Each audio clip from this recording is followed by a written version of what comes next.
4-year-old kid eating food only when he has a phone in his hand. On the one hand, we are talking about blaming children for rote learning. On the other hand, now everybody is keeping everything in cache memory. I remember asking my father, and my father used to remember all the phone numbers, all the people.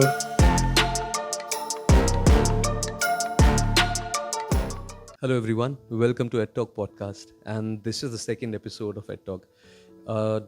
In this episode, we had Samir Sathe, who's the CEO of KOVIDA-EKSAQ. We all think that there are a lot of skills that are required in today's world, such as data analytics and maybe coding or maybe speaking English and so on and so forth. But in this podcast, we have understood there are a lot of other things that are required, which comes under the umbrella of skill development: logical reasoning, emotional quotient, learning how to take better decisions. And this is not just for students but for parents. So stay tuned, enjoy the podcast, and if you like it, please click on the red button and subscribe and like this video. Thank you very much. Hi Samir, how are you? I'm fine, Sagar. Thank you for inviting me here. Hey, pleasure's all us, Samir. Thank you very much for coming.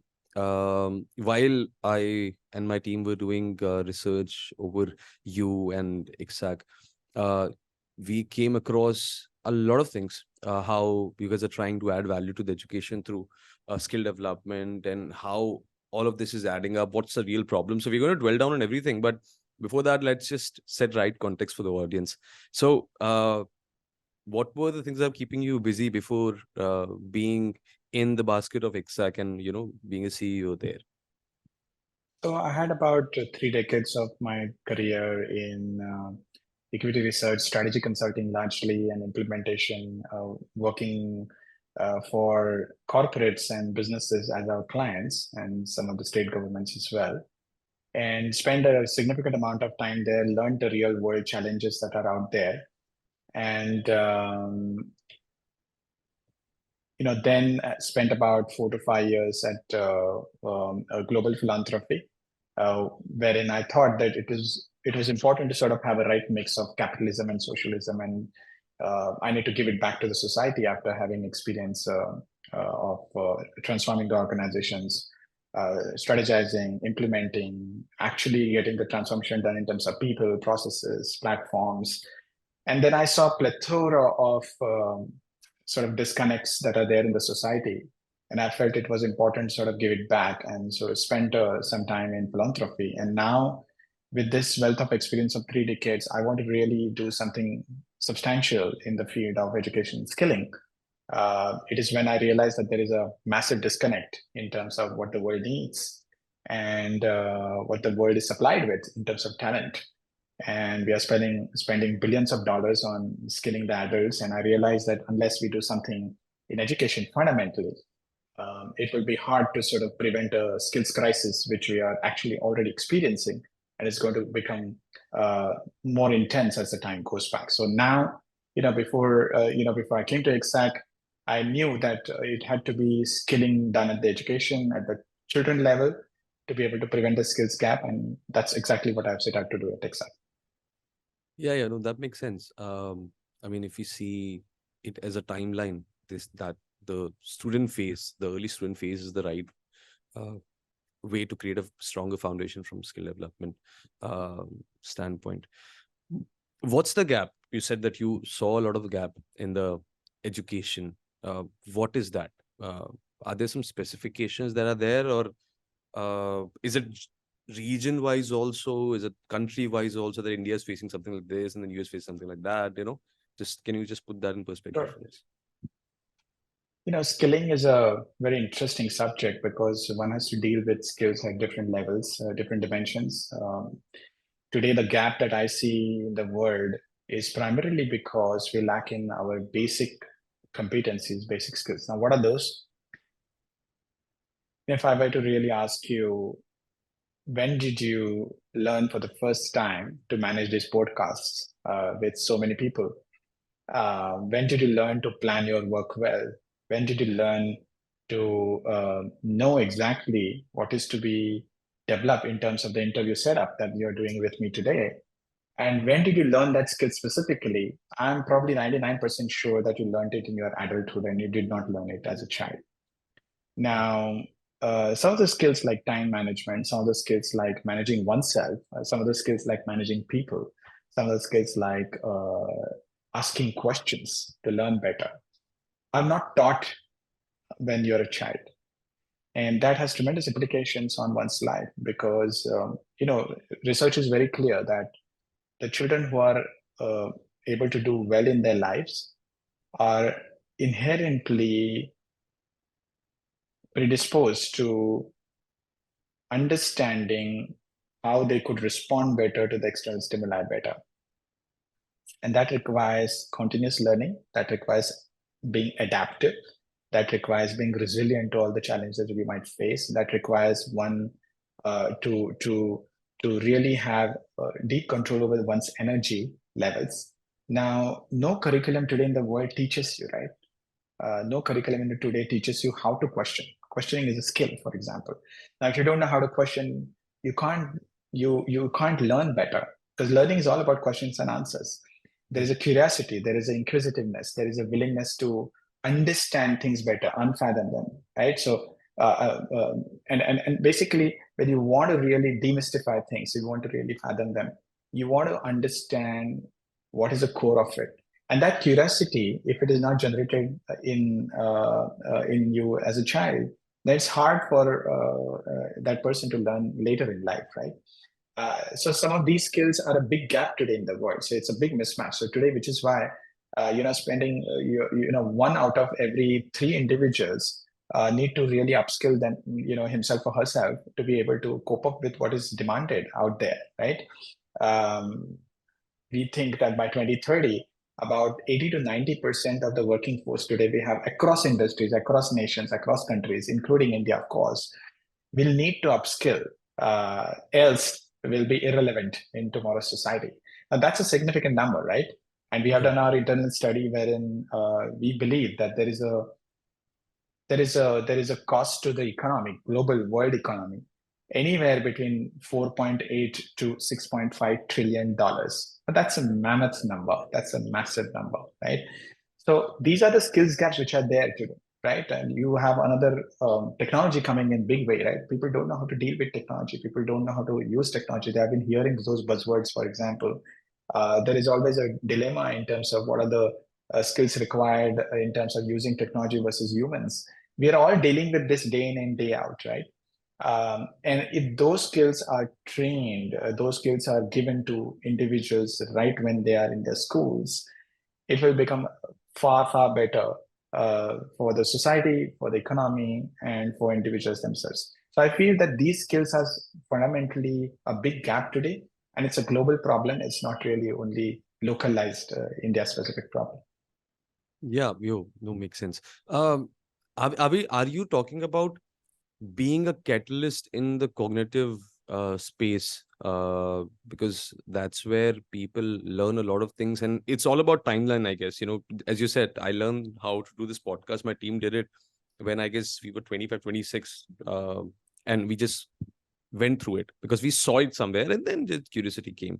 But in our childhood, we had zero exposure to all of this. We didn't know how all of this is, and of course, it was not also not there. So what you're trying to work as a catalyst to increase the pace of learning and adding up a lot of skills. Also, there's a myth that we see. Skill development, people generally see it as data analytics, you see graphic designing, speaking courses and all of that. What are the other things that come into skill development which are also required? You said 80-90% of the total workforce of the world would be required to do upskilling, otherwise they no longer will be valid for that generation of 2030. So what are the other skills that are there that are generally required, that might be required, which we are totally not focusing on? So I think let's talk about some other popular skill gaps that we all talk about. You read it, you listen to it, you have conversations across the table in dinners and lunches, etc. Is all about dealing with the technology, using data analytics, looking IoT, looking at how the technologies are going to change the way you work. How is it going to augment your intelligence? We have heard so much about Gen AI. We have heard so much about ChatGPT. There are so many language models which are out there, for example. Now, some of these things are really making humans think about work very differently, which is place agnostic, which is domain specialization agnostic. And it's a double-edged sword, right? So dealing with technology, how to use technology to your best benefit, it's a skill. And Right. you might learn about ChatGPT and AI and data analytics in a university or in some sort of institution, but you will never learn how to use technology in your context, in your use case. And that is something which is a mix of your practicum, which is a real life experience, and what you learn in academics, right? Now, let's start with this very basic skill which is out there. But to me, when you ask me about the other skills which are a big deficit, are really the skills of empathy, really the skills of how to build relationships, you the skills of how to answer a question asked by an authority figure at your workplace and at your in your home environment. The things like how to sort of make sure that you are able to be resilient to challenges tomorrow, right? And these are soft skills, if you want to call it popularly. However, to me, there's a life skills. These are not only 21st but 22nd century skills, right? Because what's going to happen is that if you'll have three sort of segments of humans, right? One which is still in 1900s and early 2000s. They will be clueless as to what's happening around them, and they will find themselves jobless. They will find themselves irrelevant. They will also find themselves eroding in their economic value, and not only economic, mind you. They will also find themselves socially alienated because they will never be able to sort of engage with Gen Z and the next few generations. So there's going to be a tremendous conflict amongst how people interact with each other based on those who are living in 1900s and those who are living in future, right? So that's the first segment. Second segment are those people who are trying to upskill themselves. They want to change. They want to make sure that they stay relevant, right? Like Um, me. like you, and thankfully, right? And I think those are the people who would at least have the intent, if not ability, to really spend lots of efforts and lots of money to be able to upskill themselves. And those are the very interesting lot because they have a chance at least to stay relevant and going forward, right? And the third segment is those people who see the future in advance. They're able to prepare themselves better, right? Rather than waking up later. There is always an element of curative versus preventive, as you have in healthcare, right? Uh, Right. as you study the healthcare for last 100, 150 years, 200 years, you will know that the diagnostic skills develop much, much later, right? There was a lot of home remedies and the natural sort of understanding that people had, and they used the natural remedies to be able to cure. But as the lifespans increased, because you had better medical science, it was all about curating. It's all about making sure that the disease is addressed and there is a clinical pathway and there is a treatment pathway. But soon as the diagnostics came better and better, you were able to diagnose the disease early, right? And to be able to arrest it early. And now we are all talking about holistic education. We are talking about preventive healthcare. Why is that?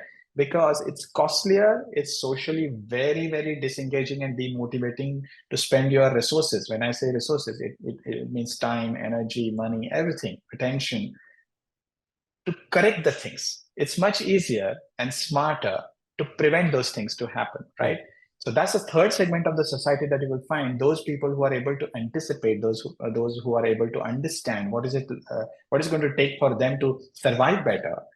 Those are the people who will really win because it will be the very high ROI for the society simply because you will have a better not only lifespan but you will also a better health span, right? So it's better to be wiser early and anticipate those things. So I feel if you think about all these three segments of society that you're going to witness in future, you're going to have the skills gap spread very differently. The third segment will have the least skills gaps or probably none. The middle one, which is trying to do, will have at least the ability to reach the third segment. And the first segment is something which unfortunately today is a large proportion. I'm afraid to say that they're going to find themselves irrelevant if they don't really shift to second and third. No, no, that makes sense. That makes sense. And uh, we heard that in recent podcasts. It's the concept of India 1, India 2, and India 3.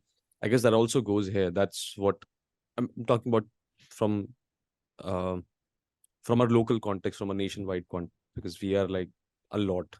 Every 7, 8 individual is Indian. Even, I mean, just a fun fact, whenever we reach out to someone to have them on podcasts, to have them in our events, every person who is in, even in Saudi, Singapore, turns out to be Indian. A lot of them turns out to be Indian, natively Great. Indian, or just visiting there. So we are a lot. Uh, Coming back to the point, there are a lot of skills that I think that I didn't have when I was in my college, and I'll see a lot of students still don't have it, and they just don't focus on that. There are a few add-ons also. Like, I don't know how to use Instagram to the perfection, but today's kid definitely know about it.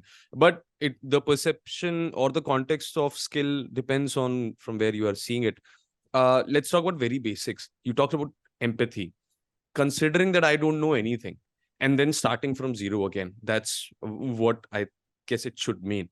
So the art of speaking, the art of maybe being in the class the right way, the art of, as you said when we had the discussion earlier, the art of taking good notes. How to take good notes? What are good notes? Someone is blabbering for like an hour. What are the good notes? How do you help students, or what do you think are the nuggets to take there? Yeah, sure. Very, very critical point that you touched upon. And, let me talk about very simply, um, empathy starts with empathy, as Mother Teresa very famously said, empathy is the language of the heart, creating harmony in the symphony of humanity. That's what Mother Teresa said. I think empathy is a very important skill, and to exercise empathy as a child, one needs to learn how to sort of be with another individual, right? For example, empathy starts with ability to understand the other person better. And as someone very famously said, one has to understand oneself better before understanding the others, because your Right. interpretation of how others are depends on how you understand yourself, right? Um, I think in the childhood, let me give an example of this particular thing, right? That you talked about communication, and communication in the context of friendship, because as you know, as children, we all start making friends when you're in grade 3 or grade 2 or grade 4, and then that's the first time when in life you're dealing with another individual in the capacity of a friend, right? Now, how would you develop a capacity to help others, right? How would you develop the capacity to relate better with your friends? Because usually it's very competitive environment out there, and Right. if the children are not taught in terms of being competitive is really the pursuit of excellence, and not really the pursuit of defeating your friend or defeating your colleague or your friend in a classroom, then it could actually hinder the progress of that child later in adult, as an adult, right? And then you are dealing with very uncompetitive, unhealthy competition in workplaces, because the roots of that are there in your childhood, right? Nobody has trained you in how to build friendship, how to help others, how to give it back. Let's say, I'll give an example, a live example. uh, a lot of times we have good practices or good habits inculcated in our children, and we tell all our bright children that why don't you share your notes that you take Right. from what you understand from teachers with the others. You will be surprised that half of them are reluctant, because they believe that if they share their notes with others, their rank will go down. So it's you have seeded that individual with unhealthy competition right there, right? And you have seeded that individual up there, with the notion that either you or somebody else can progress, which is not necessarily true. In a society, you could grow together, you could progress together. Now, there are nuggets and modules within this helping others context that you can learn as a part of your usual curriculum, as a part of your study methods. So we are doing a very interesting study on 4S study, which is basically separating the successful versus unsuccessful students and figuring out what is it that the successful students are doing so well, coming from the same backgrounds, economic and social, and so on and so forth. So what we discover, interestingly, are the bright students, or those who are scholastically good, and you'll be surprised, uh, are essentially good at time management, essentially good at taking notes, essentially good at sharing the material with others, contrary to the public opinion that bright students are very snooty and then the kind of thing. It just needs to be kindled by the Hmm. architects out there, by the influencers out there, who are them? Teachers and parents and so on and so forth, right? So in a real environment, The act of empathy, for example, will only evolve when you start with a very basic notion of oneself versus others, and in a group setting, how do you relate with others? Now, this might be a great abstract concept at the adult level, but at the child's level, right, when you are in class 3, class 4, class 5, class 6, etc., it's all about those daily good practices, good habits that will actually form your character going forward. So this is just one example. You talked about communication. Now, a lot of children, national education policy and NCF very clearly prescribes that by the time you reach grade, you have to basically do 60 words. You have to, in 1 minute, with comprehension. Everybody's struggling with it, right? And when you think about communication, you are only dealing with reading, but which is not true. It's a very holistic science, right? You can read better if you're able to express better. You are able to write better if you're able to read better. You are able to talk better if you're able to read and write better. It's all integrated, right? So unless our basic abilities and basic learning paradigms change, the children are not going to learn these skills about communication going later. Now, you can't Right. teach an adult how to make a great PowerPoint presentation in the work environment. I'm sure you must be also doing it for your sort of reporting your progress or whatever. You can't do that suddenly and say, hey, do you know how to synthesize your thoughts? Do you know how to segment? Do you know how to analyze? Do you know how to put it all together? So it's all about, either you have essaying or either have summarizing. Now, these skills are mighty important in working life, but nobody teaches you in this, Right. you as a child. So this is what I mean. It's all about daily habits that are inculcated in building these work habits. And work, when I say, it's about children's work, which is about studies Yeah. and playing and learning from life, etc. So these are Hmm. few examples. Of course, we can go on, but these are few examples wherein these some of the skills which are needed in future but not taught at school. And the simplest way to do that is to embed them as a part of your usual studying and working and playing that a child does. Oh, that makes sense. I mean, the perspective that you're giving here is very important. It's not just a skill development of student or the child. It's for the parents and teachers also. How do Indeed. you inculcate all these activities first in yourself? Do you think, Samir, as you said, that there is one India 3 to this also? The parents, the teachers who have born and brought up in such way, in such environment. A lot of, of course, there are a lot of exceptions. Me working with education have seen so many examples who are so modern maybe is not a right word, it's a very cliche word, but who are so thoughtful in how to put their things across students and how to make them grow for the real world of today's or maybe for tomorrow. But maximum of our population lives in tier 2s and tier 3s. Indeed. And the India 3 who's teaching them are the same. I mean, my parents are still the same. My teachers were the same. I don't know how I came to this. Maybe self-learning, as you said, thankfully. Uh, what's the breakthrough? How do we break that ice there? Yeah. It's a complex situation because in India, for example, we did a survey and we did the study to find out 60 to 65% of the teachers are there by accident, not by choice. By And accident. by accident, not by choice, right? So what that means is that it's not their preferred way of earning income. It's not a preferred mode of, sort of living their areas of interest. And that's really sad, right? I mean, think about it. 60 to 65% of there just because they couldn't do anything else in life. That doesn't speak very highly of what they could do and contribute in their daily lives when they teach children. So it deals firstly with ability to really attract the right individuals who have deep interest and aptitude for teaching, right? So there is a lot of work that needs to be done in making sure that teaching as a profession is a noble one, is a respected one, and economically very viable and attractive one. It's only Hmm. then that teachers are going to gravitate towards that as one of the viable options to be able to do that. Second, parents as India 2 and India 3, if you think about the geographical distribution that we have 800 odd districts, and think about the population which is there even today. We are doing some interesting projects in a couple of the remote areas in India. And what we discover is that parents is a significantly important, perhaps I would put it the more important than teacher as a community that needs to be focused on. Nobody is really training and focusing on parents to be skilled to help the child be independent in their lives, right? They just have aspiration, oh, my child should do something good.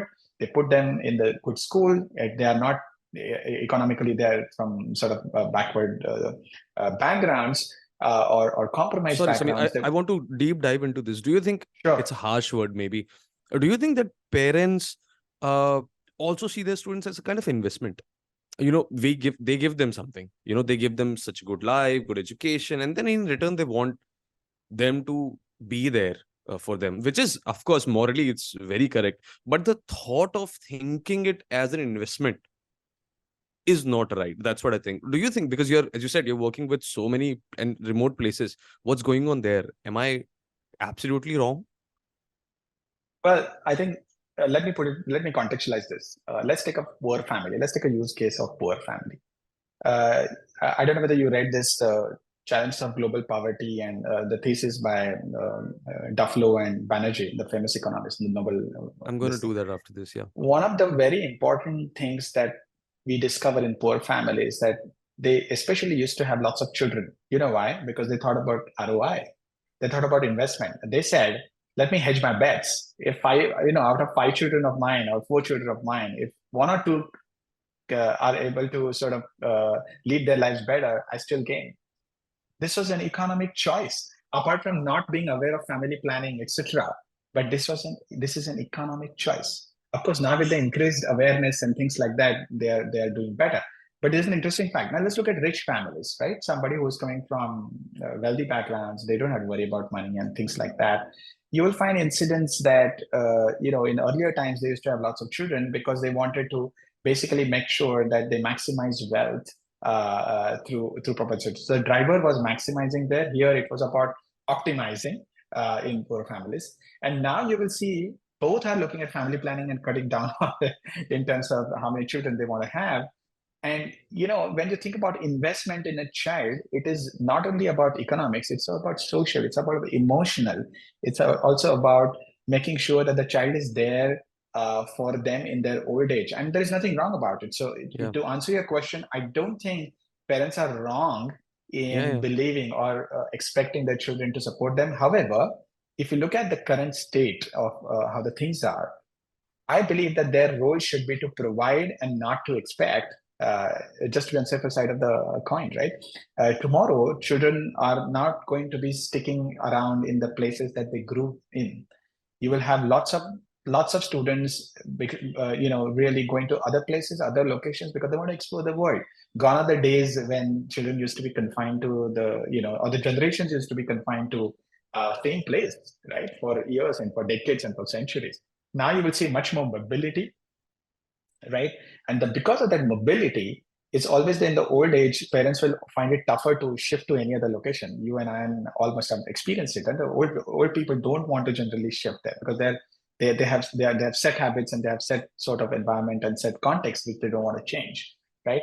Younger people, new generation, on the other hand, is exploratory in nature. There is interesting work done by an INSEAD professor on professional nomadics. So Mhm. tomorrow generation is going to be professional nomadics. The sense of place is going to diminish. It will remain only culturally and from the point of view of what they have inherited from their previous generations, etc. As a result of all these different changes, what is happening is when you think about investment, it is making sure that you have something what I call detached investment. Basically, what that means is I know that I have produced a child, so I have to provide for that child. It's my duty, it's my responsibility. However, I will be pragmatic, not to expect anything in return from my child, because I know what are the things that are going to be happening in his or her life, which are far more complex than what I witnessed in my own life and based on what my father or my grandfather witnessed in their lives, right? So I think the right expectation is all about making sure that the child develops the right habits, and we as parents are responsible for it. But post that, once you give them what they're supposed to, as children of yours, then it's up to them. And I think willingness to let go is a very important skill that the parents need to develop. Interestingly, I'll give you quick 2 minutes on this. in the schools, we are witnessing a very interesting phenomenon when the parents are saying it's not my responsibility to look at studies of the child and the growth of the child, because that's the reason I have paid you money and I have given my child to your school. Right. And teachers, on the other hand, are really having difficult time with parents because they say nobody's investing any efforts in the child when the children go home. Hmm. Right. So you see the contrasting lenses here, right? Right. Each community is expecting somebody else to do the job. Whose job is it? The answer is very simple. It's their job. It's not only teachers, it's not only parents. Because the child, you can't separate a child at home environment and school environment. The child is the same, and they carry the impressions both ways, Yeah. right? And there is a responsibility, there is a duty of the parent towards the child, not only in good habits and good value system and building the character, but also in making them studious and making them inquisitive and building all the skills that we are referring to in home environment, in addition to the teacher doing their role in the schools. So these are the skilling efforts which are required for parents as well as teachers. And unfortunately today, very few people are focusing on parents, but we as EKSAQ want to do a lot to make sure that the parents play the role effectively. Oh, no, thank you for putting that in right context. That's what I really meant, actually. Okay, moving on. There is one segment that I personally felt there is a gap, which is, let's say somebody goes to an IIT or IMM or the top grade colleges of India or even the world, MITs and NYUs of the world. The problem that I see is there is a basic logical thinking that is required a lot of times. There is guesstimation, there is case studies. Now, I didn't knew what guesstimation is. One of Sure. my flatmate recently asked me how many crores are there in Gurgaon. How the hell am I supposed to know that? But then he told me the concept of guesstimation, and it was so interesting. I literally, uh, I drank all the videos that were there on YouTube, and then signed up for a course also for guesstimation, case studies, and eventually realized even a basic Excel, like 10 formulas of Excel can give you a very good logical thinking and reasoning, because you look at a lot of things and then you try to deduce something out of it which should make sense. So the question is, why I didn't knew about it, or why a lot of students even now don't know about it. They maybe, I don't know how to put it, but the problem is that the logical thinking is missing. We are Yeah. maybe because of social media, maybe because of parents, maybe because of teachers, schools, whatever. What's the problem? Why there is a gap in logical thinking of today's generation? It's clear that people who are developing the curriculum are not updated on the latest knowledge-based updation that is happening in the world. So, for example, the science of logic. I mean, interestingly, since you're talking about logic, I had a very interesting experience in one of the leading schools in Mumbai when I was teaching class 9 and 10 students about inductive logic, deductive logic, the role of emotion, how emotion and logic play a role in making decisions. And they were fascinated. The teachers were fascinated, the students were fascinated, and they said, "Oh my God, I don't know why this particular thing is never taught," right?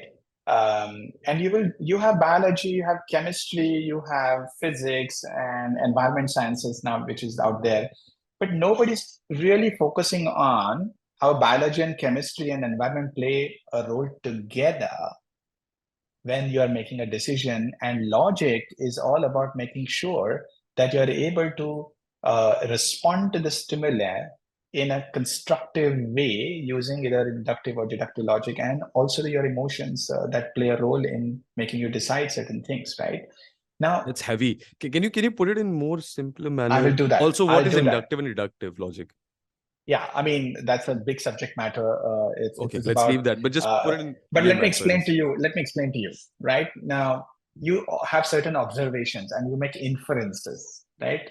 That's a way you say X and Y exist, therefore there is Z. Okay. Yeah.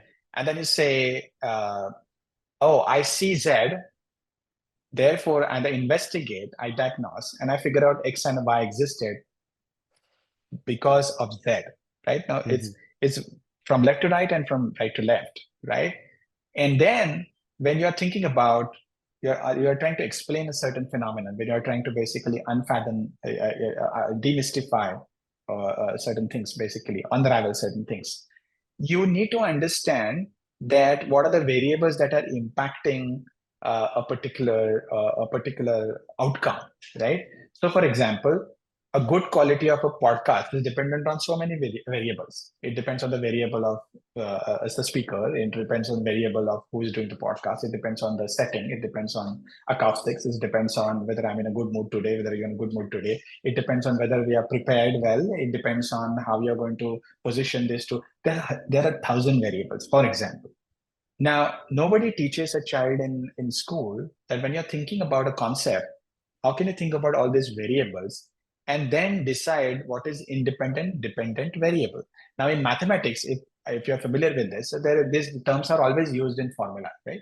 Basically, you say you have a dependent variable and an independent variable, Yeah. and there is a constant and so on and so forth. But nobody teaches you the use cases of that in real life,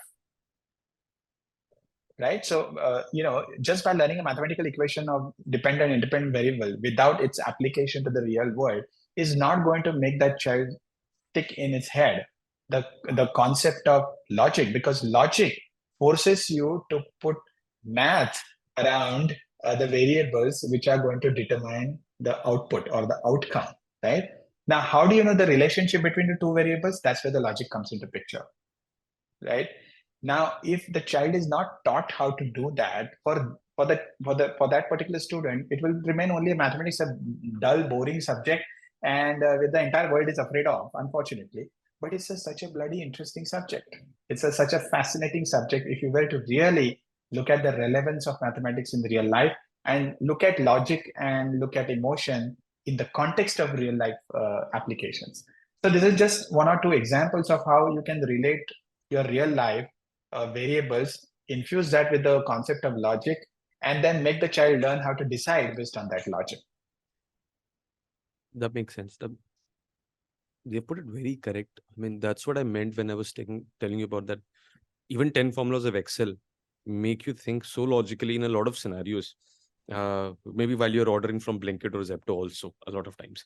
I don't know how that happened, but it just happens to you. And it's a practicing kind of a thing. No, but sorry to interrupt you, but the thing that we are also trying to do now is exactly address this gap, because that's a financial literacy, which is so very, very important skill. Right. Nobody teaches you. It needs to be taught in schools, right? You don't know how to use your money. That's when you learn maths. That's when you Yeah. learn quant. That's when you learn logic, saying that if I buy vegetables worth 10 rupees and 5 rupees, is it really worth it? Right? So worth is also a combination of logic and emotion, because you are attaching some value to what's its worth. It need not be quantified all the times. Now, nobody teaches the children with all this concept combined, right? These are dots that one has to join to be able to teach the child why is it relevant in your life. Excel formulas, MS Office productivity tools, etc.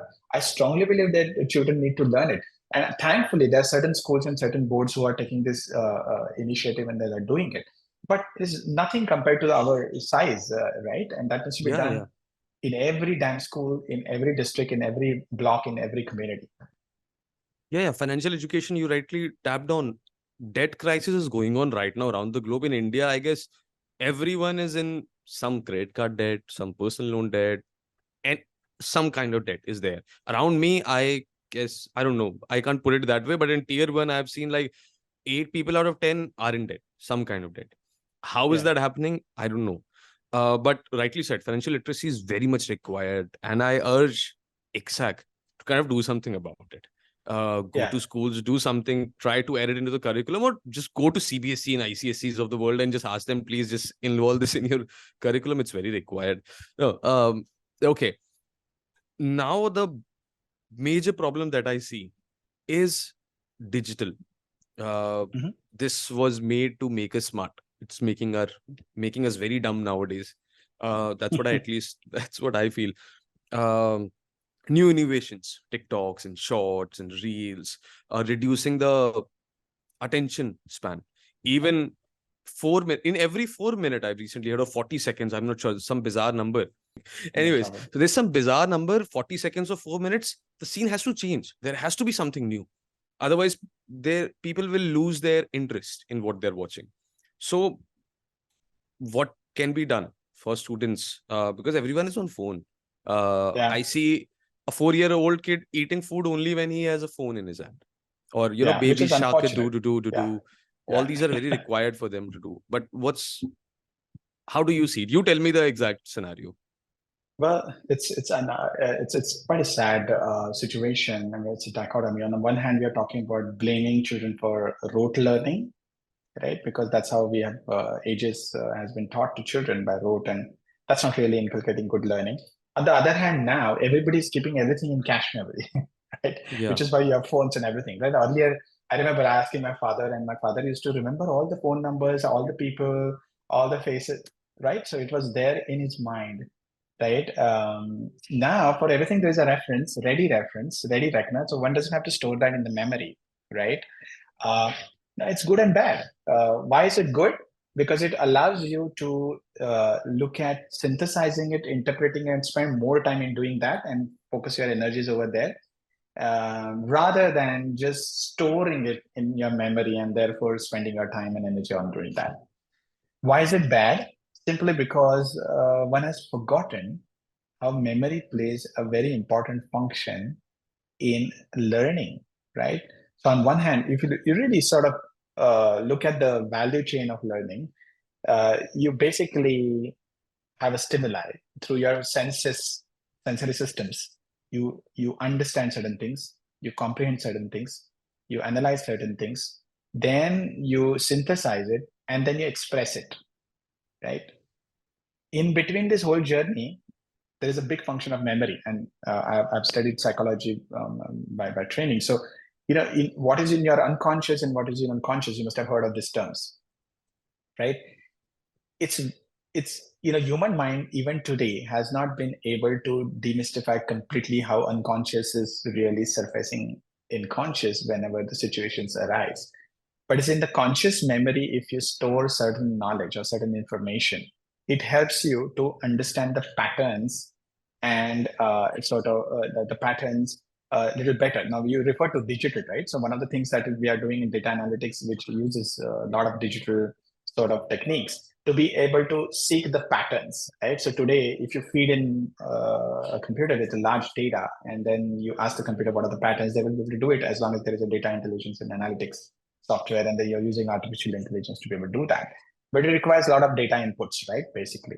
Now, why it is bad is because humans have forgotten how memory plays a role in determining your response because there is a conditioned, that's a condition that you're familiar with, right? Because you have stored something in your mind.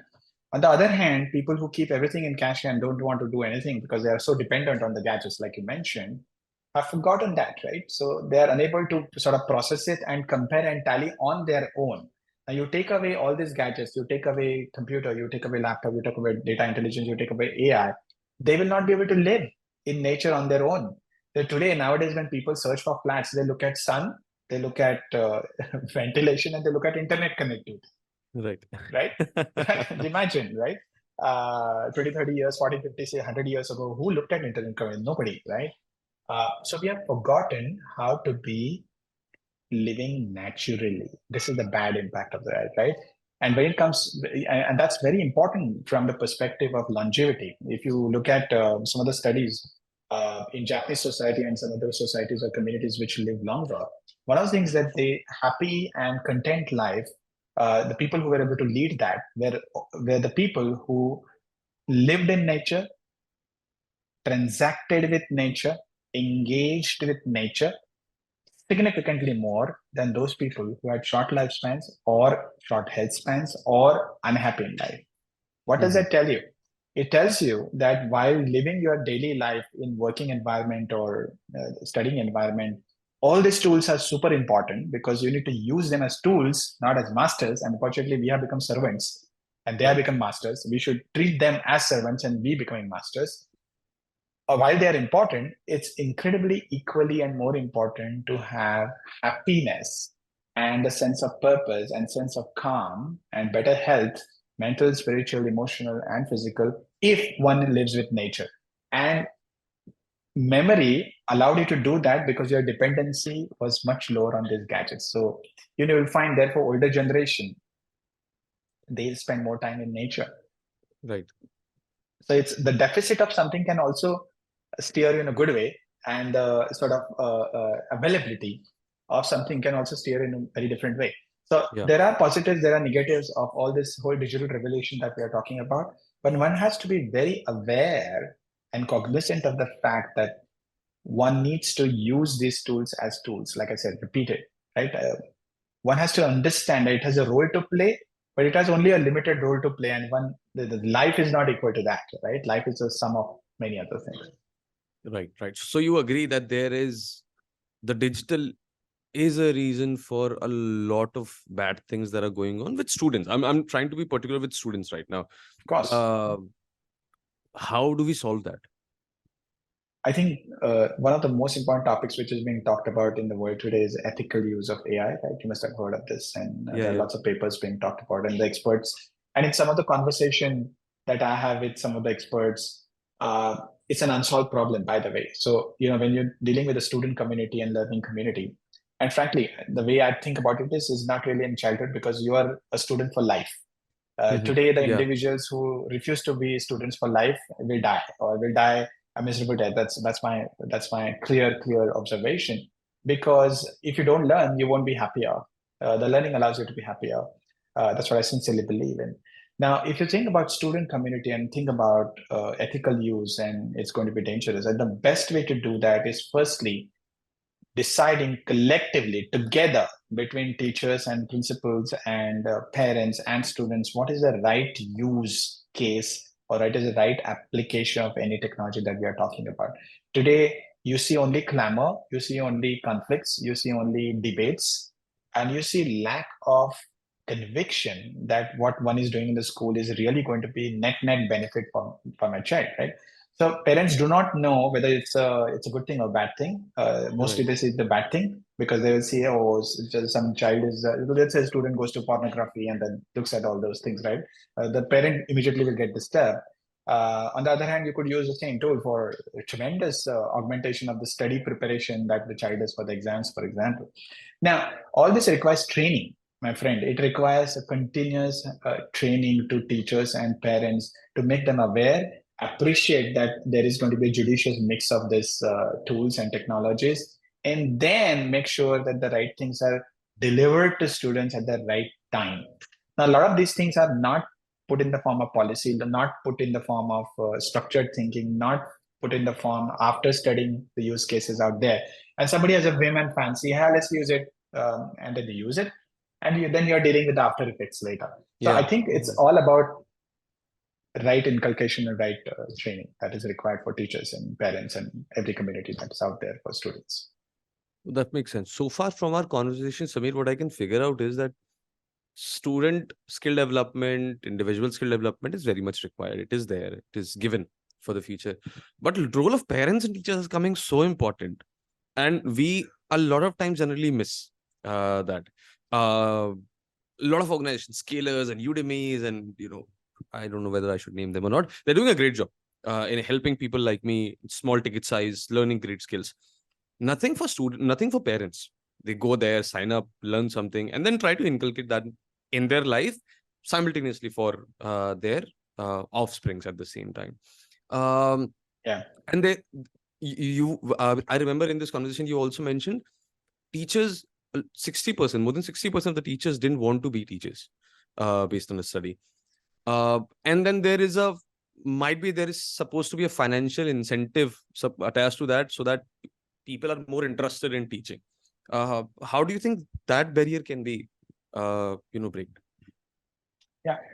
So let me address the first part of it when we are talking about teacher and parents and their role in it, and the fact that most of the teacher community is not there by choice. You know, in real life, schools are dealing with several issues. Part of them are academic and part of them are non-academic. Economic issues, infrastructure issues, faculty management issues, teacher management, personal issues. You asked whether the teacher is happy. No, their aspiration is to become a head of the department. Their aspiration is to become a principal. Their aspiration is, oh, I'm getting such a less pay. That doesn't augur well. That doesn't motivate me. Now, how the hell on earth that teacher is going to be completely motivated and inspired to actually focus on what he or she is hired for, which is teaching, right? Their mind is going to be sort of cluttered with all the other thoughts. Similarly, schools are dealing with a lot of economic issues, growth challenges, enrollments, fees, and things like that. So a lot of the attention is then diverted to handling those issues, management-related issues. Then, therefore, at the cost of the reason why the schools exist, which is basically learning, right, and character building, right. Therefore, I think the way to break this entire sort of problem and to address this problem is really to think about customizing your approach in solving this. What I mean, let me explain this a little bit further. Every school context, every community context is different, right?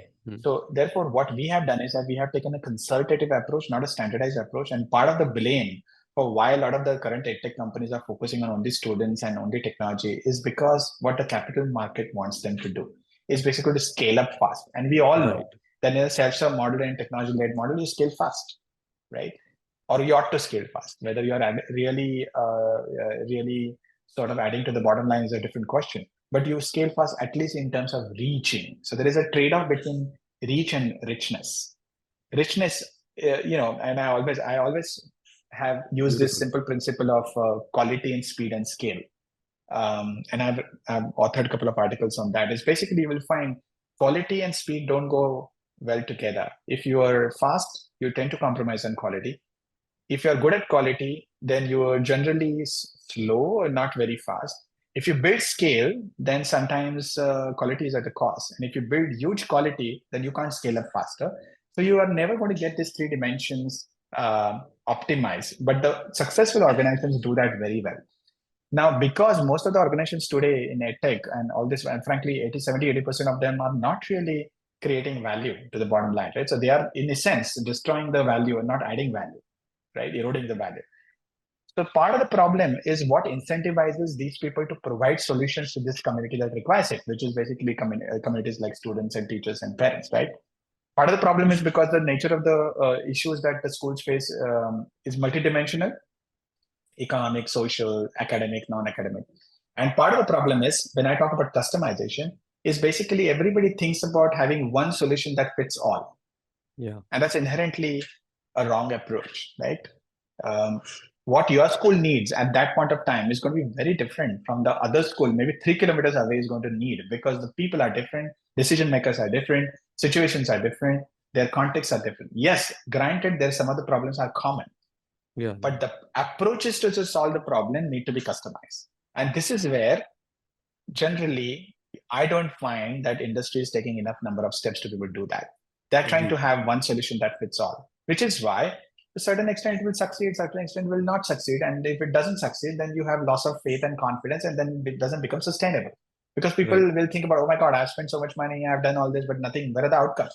If you notice, one of the most important indicators today, everybody's saying I've touched millions of students, millions of teachers, Alana Fulana. Who's talking about the incremental improvement of the outcomes, learning outcomes as a result of these inputs? Very few. Right. Why the is value, that? basically, that the was value, right? What is the value? So today, the baseline performance is X and you improve it to Y. The delta between the X and Y needs to be attributed to the interventions that a lot of people like us are having. But today it's missing, right? Right. No, so I think that's the crux. I think customizing the approach to solve the problems is the crux of the matter, and which is what we want to do. Once you do that, I mean, we are not talking about, again, I'll give you an example of healthcare. We are talking about personalized medicine, right? Do you know, for example, India is a diabetic capital, and we have an incidence of diabetes in many other countries as well. But the same, let's say, you eat paratha, or you eat dosa. In some bodies, it will have a sugar spike. In some bodies, it won't. Yeah. So now, no. Okay. So paratha, that has, what does that has? The wheat has some sugar. I just can't recall the name. Cereal, I don't know. Okay, whatever. So what you're saying is that in some bodies it will cause a spike in diabetes, or adversely affect, and some bodies it will not. Correct. Right? So when you are prescribing a diet, that's a fact for me, for the same element of diabetes, and suppose you don't personalize this, what's going to happen? Standard diet. You don't know.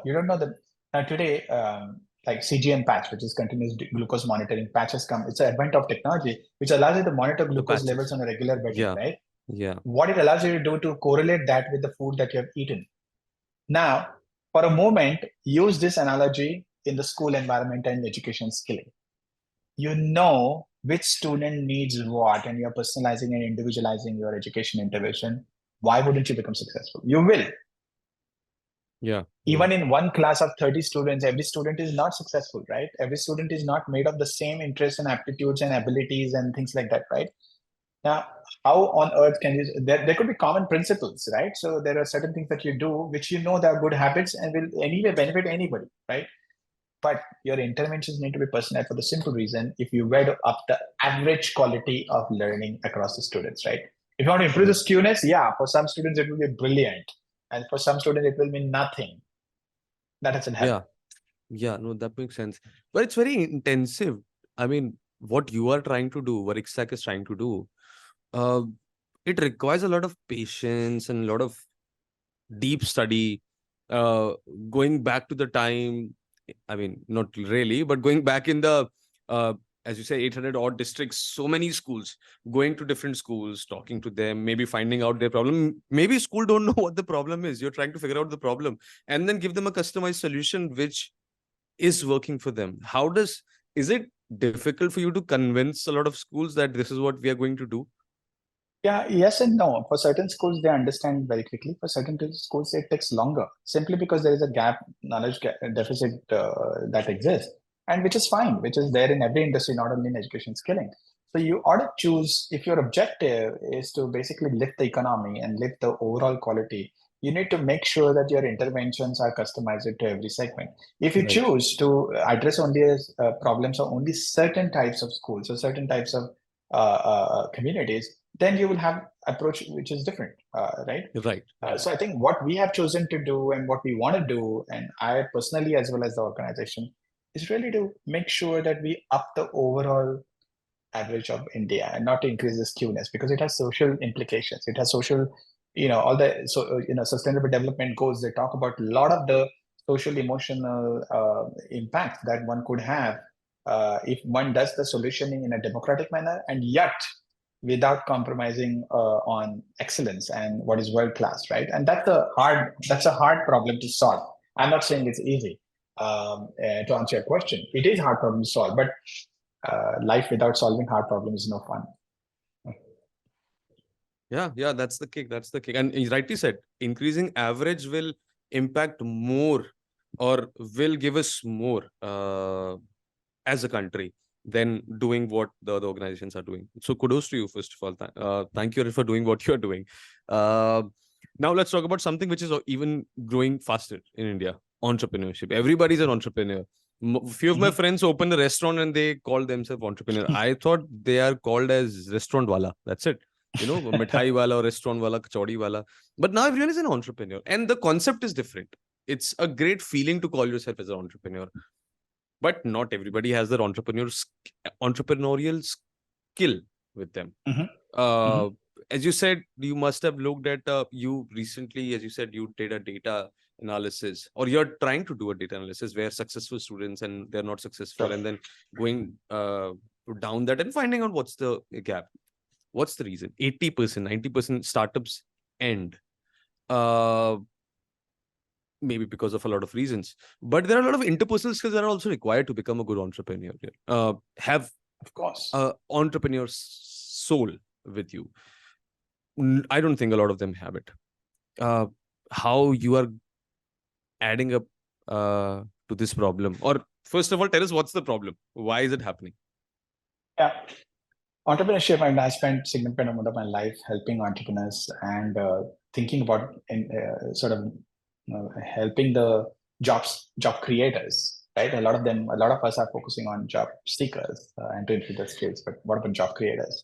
And I believe that entrepreneurship is a fantastic combination of science and art, simply because some of the qualities that an entrepreneur has is ability to take risk, ability to see the future, ability to have ability to solve a problem for the society at scale, ability to be resilient, ability to be visionary. These are all very important ingredients for any individual. So I always talk about building children, inculcating entrepreneurial spirit, not building entrepreneurs. So Yeah, even in yeah. our daily lives or daily jobs, suppose you are working at this company and I'm working at this company. If we are entrepreneurial, we will be better workers, better contributors to the organizations, right? And those are the common traits, right? Now today, again, it goes back to the same thing. Nobody teaches this as a skill in schools because it's not a The subject. Is spirit there a of subject called entrepreneur. entrepreneurship? Yeah, there's no such subject, right? There is no, not even elective. And luckily, now in 11th and 12th and undergrad, and there are now universities and a lot of institutions offering entrepreneurship as an elective, or sometimes it's with the credits, etc. And that needs to be done. I believe that needs to be inculcated right from middle school because it's only in fifth and sixth you start thinking about it. Right? I mean, a lot of the, you know it, right? Whether it's Gates or Elon Musk and all that, a lot of them have dropouts, or they were not really known to be studious, intellectually superior or Right. bright kids in their scholastic achievements. But they look at where they are right today, right? And many such examples, not only them. But we did some of the study, and we found that the brightest students in any class, okay, tend to be the job seekers, and they become excellent second, third line at the leadership. The only 6% of the bright students actually became entrepreneurs. When I say bright, I mean scholastically performing well. Everybody is bright student. I mean the entrepreneurs are also bright, so don't take me wrong. When I talk about how it's popularly known, right? The bright students, when you think about it, they're the ones who are the top rankers and things Like like that. 95 plus, 98 plus. Right? So it's interesting, right? Why? Is because most of them are not trained at dealing with the unknowns, whereas entrepreneurs know how to deal with the unknown. A Yeah, lot of the yeah. scholastically bright students deal with the known and they do it very well to perform at what is known.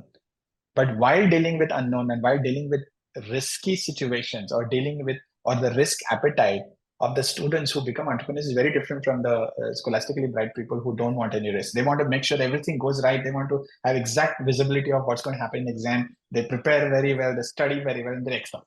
Let's say, given a certain brightness and preparedness, etc. Right?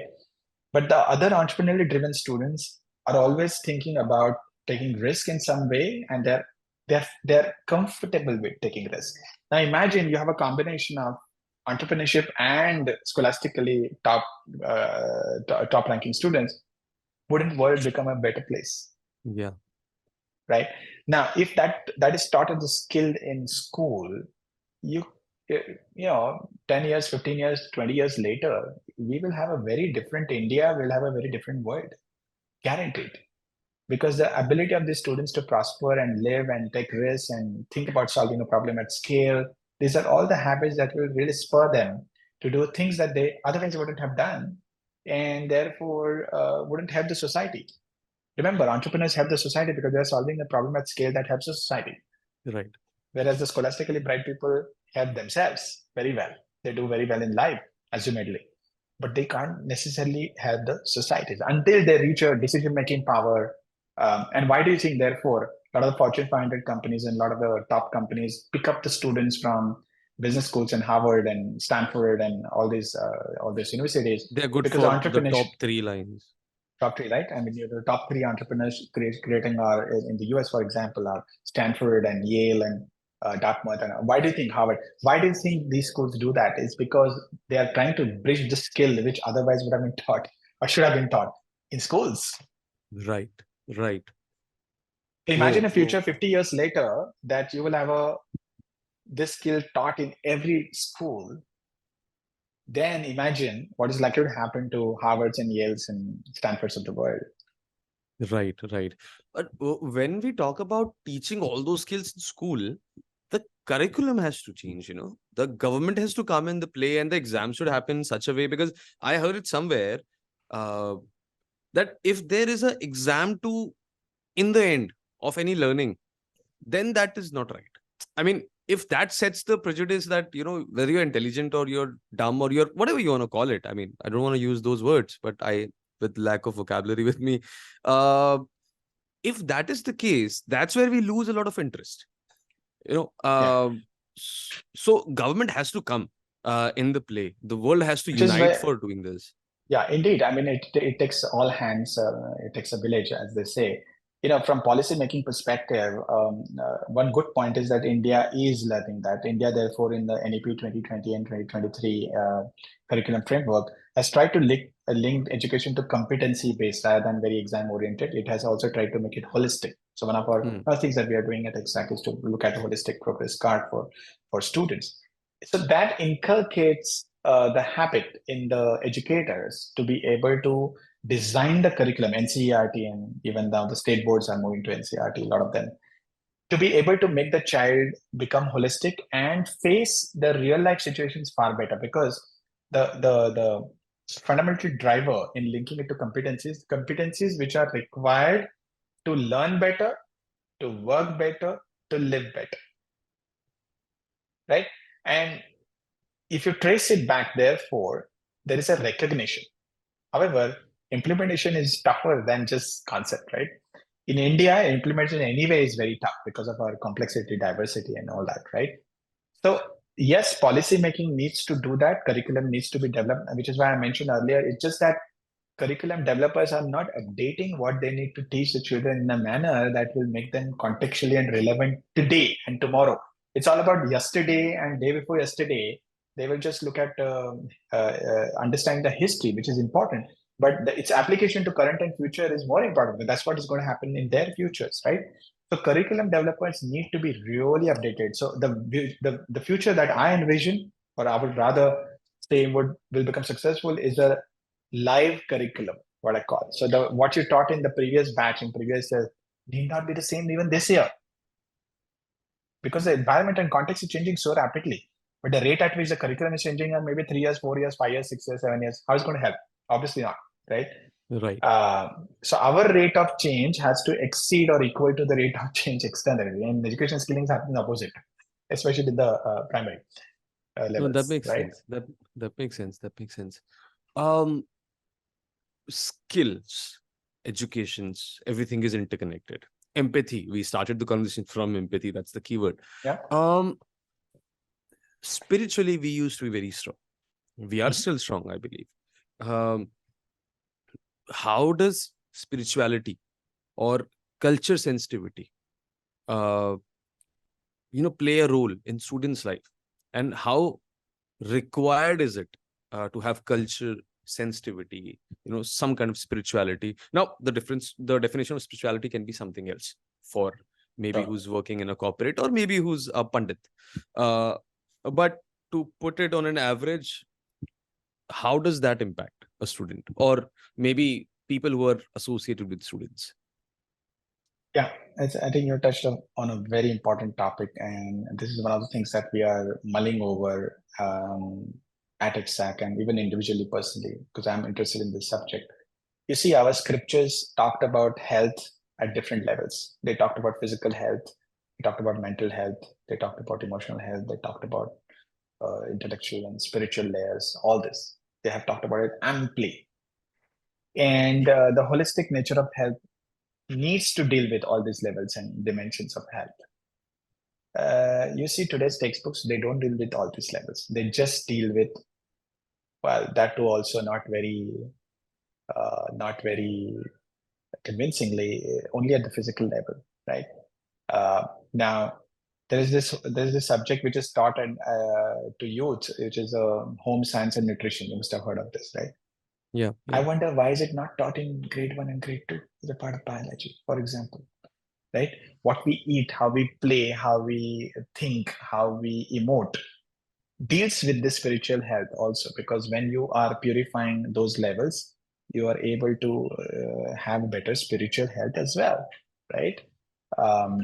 Now, some of these things could be complex concepts for the children. Yeah, but if you think about designing your material and content and curriculum in such a manner that it deals with this health at different levels, one will be able to inculcate that in the child right from the beginning, right? So I think from my point of view, spiritualism is not something separate or one has to do in the old age. Absolutely wrong. Spiritualism has to be practiced the day you are born, not consciously or unconsciously, right? So it's only the role of the parents and the teachers and the friends that they have in the life of a child to be able to inculcate this simultaneously. And it doesn't have to be done in a manner which is like exam or, oh, you need to ask you 5 questions on spirituality, you have to answer them. No, that's not how spirituality needs to be taught. Spiritual is a practice, it's a daily practice. Yeah, respect. It's all about good habits. It's all about good conduct. It's all about morals. It's all about purifying your mind. It's all about making sure that you're not feverish with anything. It's all about making sure that uh, you not only deal with that at your level, but also deal with that in your friend circles, in your parents, in your relatives, right? Now, all this, if it is done in the ripe age, which is between 6 and 15, when the person is in the most sort of receptive age, right? As you know, I mean, the biology is very clear. It's only till you are 23, 24, your personality is made. After that, your personality is very hard to change, actually. Right. But within that, also 6 to 15 are said to be the most important years of first primitive impressions that you have, right? Now, all this, again, is a subject matter of how well your curriculum is designed and if it is embedded in all this, right? So this requires much, much, much more thinking, I believe, even at the policy level and even at practitioners level like us, for example. Um, we have not solved even basic problem of even subject or domain related learning and academics. We are far, far from solving spiritual related sort of topics at school level. But I believe it's not sequential in nature. I believe it's simultaneous and parallel because one feeds the other. Right. Right. So you're not talking about it as an education, as it as a skill. It is a practice, which kind of It's helps living. you Yeah, personally. yeah, It's the yeah. way of living, basically. It's how to live. Exactly. How to live. Exactly. Yeah. At the end of the day, you have 24 hours in a day. So if the child learns how to live and work and learn better in those 24 hours, you have got it. So you can't disintegrate it, right? So That that's the makes sense. key. That makes sense. Okay. Again, picking the first keyword, empathy towards environment. Now, definition of environment also, I don't know why I'm trying to be politically correct at every point, but definition of environment also differs. Is it about my surroundings? Is it about uh, the trees and the plants and the parks and everything?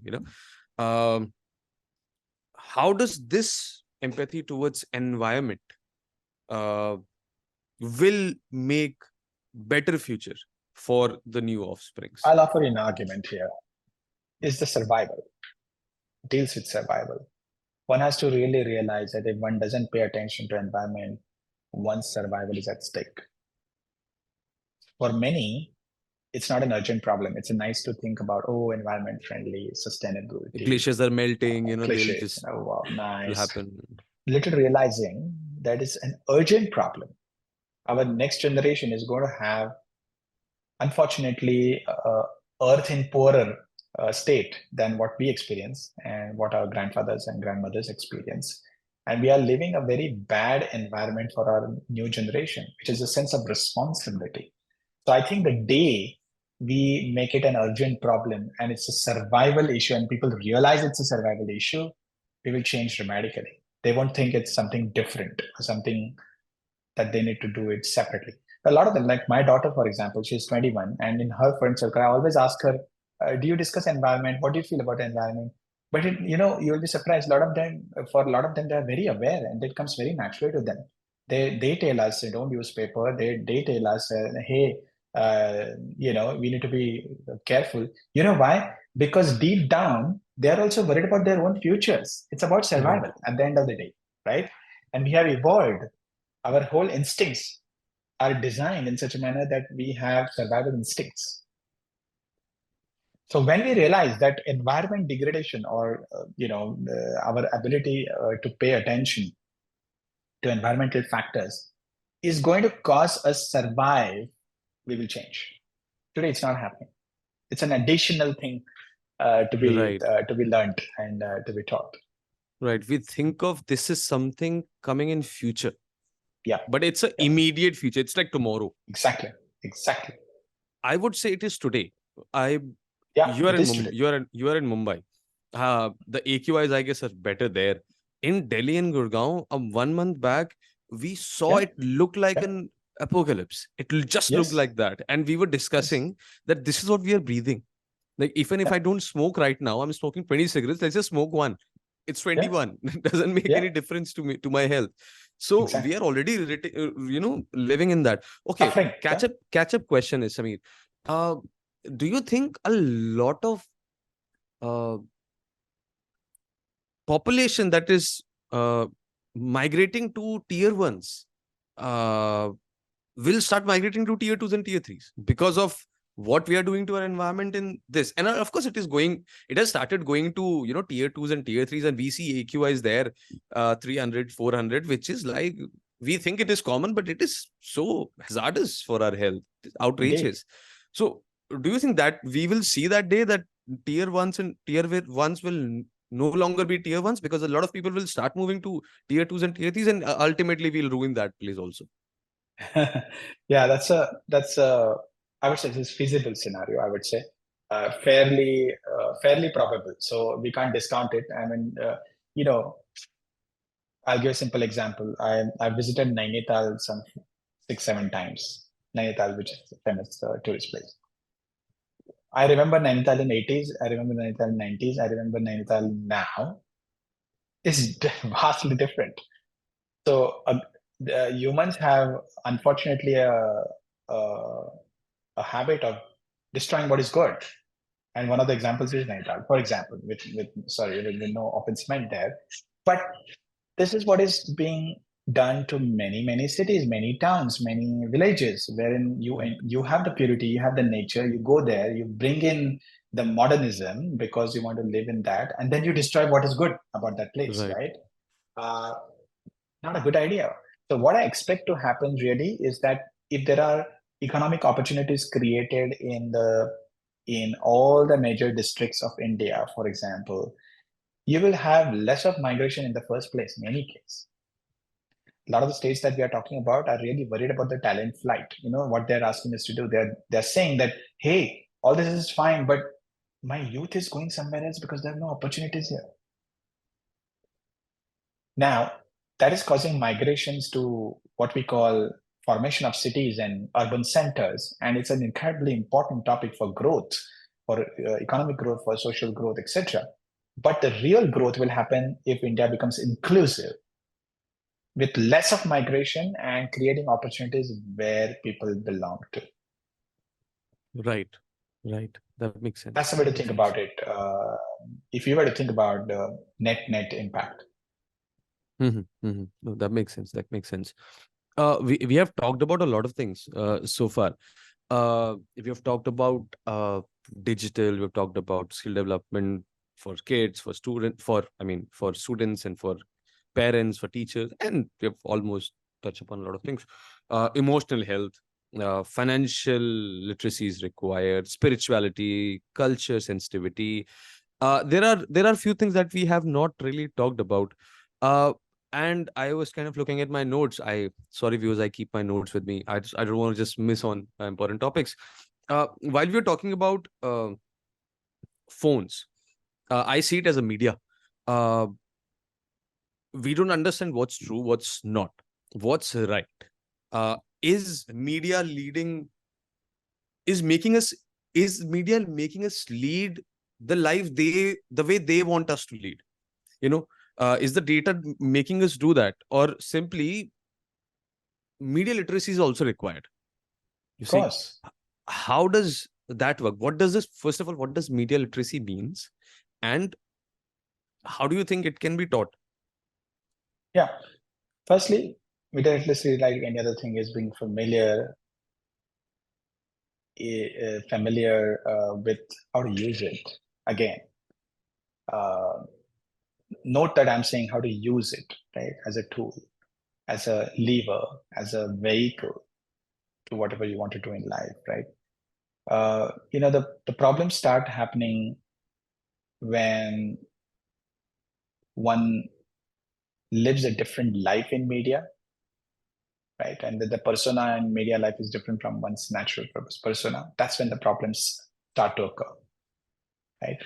And one of the fundamental things that we have learned, and in the field of psychology, this is a studied subject as well. It's about loneliness. It's about our need to relate and be recognized and accepted by others, right?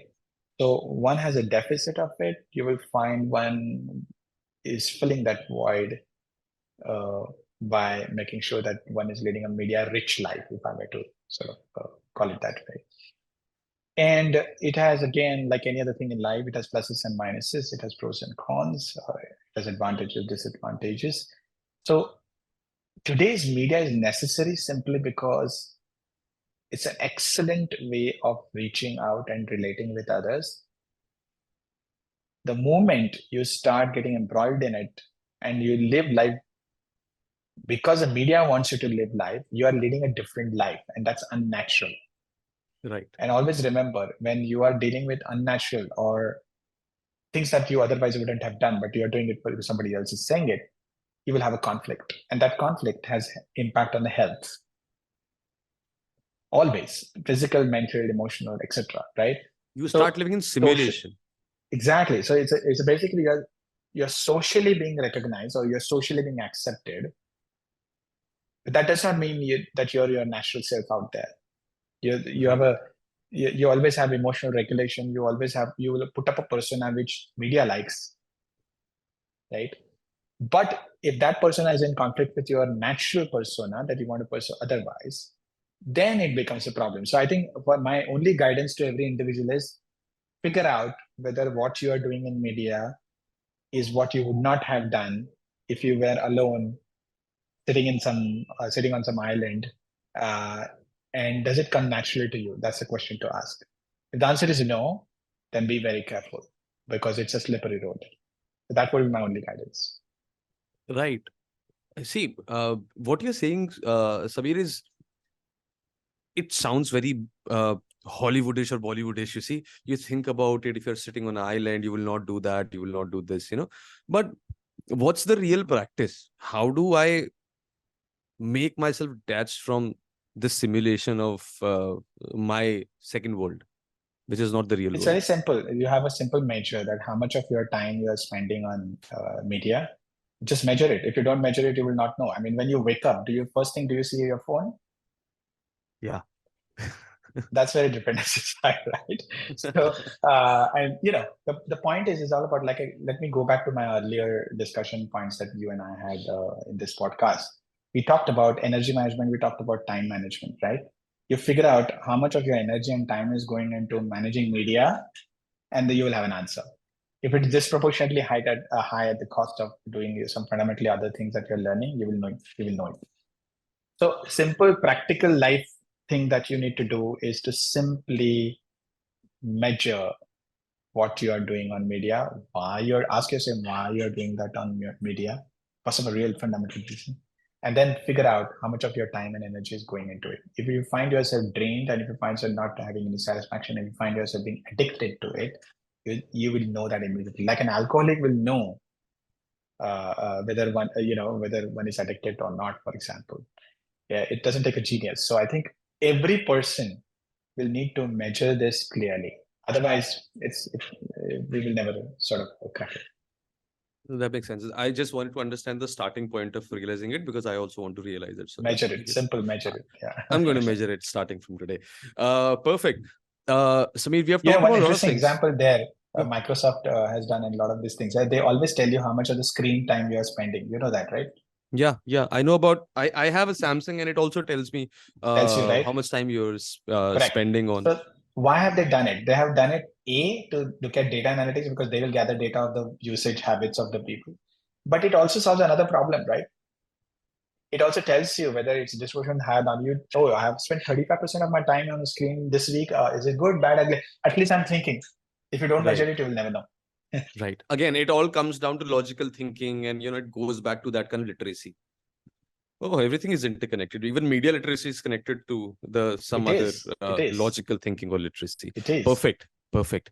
Now I have two takes. I mean, I had a lot of questions, and I guess we covered all of them.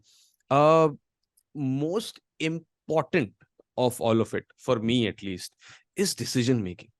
Everything that we're talking about comes down to decision making. Whether I have to take this specs, whether I have to take this wallet, this shirt, which college, what course, EKSAQ or Udemy, Samir Sathe or someone else for the podcast. So many questions. So, How do you make yourself a good decision maker? What is yeah, that skill requirement? yeah, a mighty important question. So let me give you the golden sort of learning that I have always embraced. Uh, you are what your experience is, and your experience is a sum of what decisions you make. Therefore, you are what your decisions are. Right now, given its incredible importance, because you're defining yourself based on your decisions and your experience, and so on and so forth, right? Therefore, I think the way to think about decision making, again, it goes back to our, the thing that we talked about is about logic and emotion. At least in my life, whatever I've learned, and I'm still in the learning process, is that decision. There are a couple of things that one has to keep in mind. Decision is situation specific, decision is person specific, and decision is also the domain specific. What that means is, uh, in a similar situation, what you will decide for yourself, what is best for you, need not be the same as what is best for me in the same situation if I'm presented with that situation. Because the frame of reference or the way you're going to decide does differ from person to person. And why is that? Because you are not the same as me. I'm not the same as you. Again, it's personalized, right? Just like education skilling is Makes personalized, sense. education skilling's output is decisions. So they become personalized with the moment you make education skilling personalized. So if I have built up my frame of reference and this is what is going to cause me benefit, whether in social terms or economic terms or emotional terms or mental terms, then the way to reach that decision is to be aware that it is situation specific, it is person specific, and it is domain specific. What you do when you are at a workplace, for example, because it's going to help your career, might be a very different frame of reference than when you're dealing in a home situation where you're dealing with your parents. And why is that? Because you are trying to reach a different outcome for you only, but you're trying to reach a different outcome, right? So I think what fundamentally to start with, if one remembers that decision is a process, and sometimes not deciding is also a decision, Right. and then reaching a decision is a process where you basically need to take into account what you're trying to achieve through the decisions. Remember, we talked about math, and I'll give you an example of how math plays a role here. I had to decide my dependent variable in this equation, which is the outcome of my Right. decision, right? If I don't know my dependent variable here, how the hell am I going to think about independent variables, which will cause me make decision right? So, for example, in this case, I would like to say that what are the options for me to decide simply because they tell me different outcomes. No decision is a decision unless there is an option. Right. Otherwise, it's an instinct or a compulsion. That these last lines sounds like a quote to me. And I've never imagined that a maths equation can teach me so many things. I was afraid of maths. It's beautiful, Samir. Thank you very much. I kind of feel moved after Me this. too. I want few nuggets for parents also. So let's say give us five keywords for parents to help their students become better. Ah, that's interesting. Um,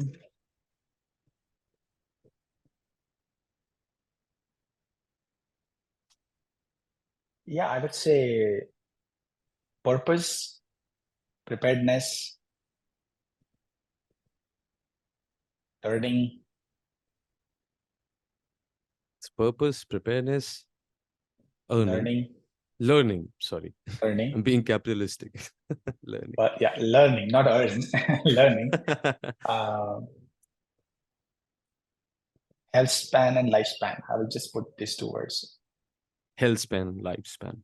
Perfect. Yeah, Perfect. because health to me is, again, like I said, it's multidimensional, multi-tiered. It's not about physical health alone. But yeah, Right. focus on it. Just basic five these things. I would say parents need to think about. And in fact, I'll use these five terms for parents, students, and teachers. All of them. Right. Think about Right. it. No, when honestly, Samir, when I kind of thought about doing this podcast, when we thought doing about doing this podcast, uh, I thought it's going to be helpful for education industry. But now I realize it's helpful for parents and teachers more than students. Sure. And I am grateful for you, and I really mean it. I'm very grateful to you that you came on the show. You talked about so many insights. Uh, and I would really appreciate our viewers to visit Sameer's social media handles. I am sure he doesn't spend so much time there, but yeah, connect with him. Visit EKSAQ. We are going to put the profile in the description or somewhere here or there. You're going to see that. Visit. If you have some schools, some colleges near you, parents near you want them to upskill themselves, students you want them to upskill themselves, uh, do visit that, and I am sure it's going to add a lot of value. This segment of this podcast of 1 hour 30, I mean, an hour and 30 minutes added so much value. Imagine what a course might. What I'm not. This is not sponsored podcast by EKSAQ. I am just doing it because I want to give it back to Samir. So let's just keep our fingers crossed for the next session. And thank you very much, Samir. I enjoyed the show. I hope you also did. I did, and thank you for asking me relevant questions, Sagar. I thank EdTalk and then you guys to basically allow me to have this conversation. I think we have the same purpose, we have the same mission to help the space of education, skilling, and students and parents and teachers and regulators, etc. So let's make sure that we make the world better for them tomorrow. Thank you. Oh, yeah, yeah. Make a better world for you and for me and for the entire human race. That's what Michael Jackson Indeed, said. All right. indeed. See you in the next session. Everyone, this was Samir Sathe and Sagar Dhawan.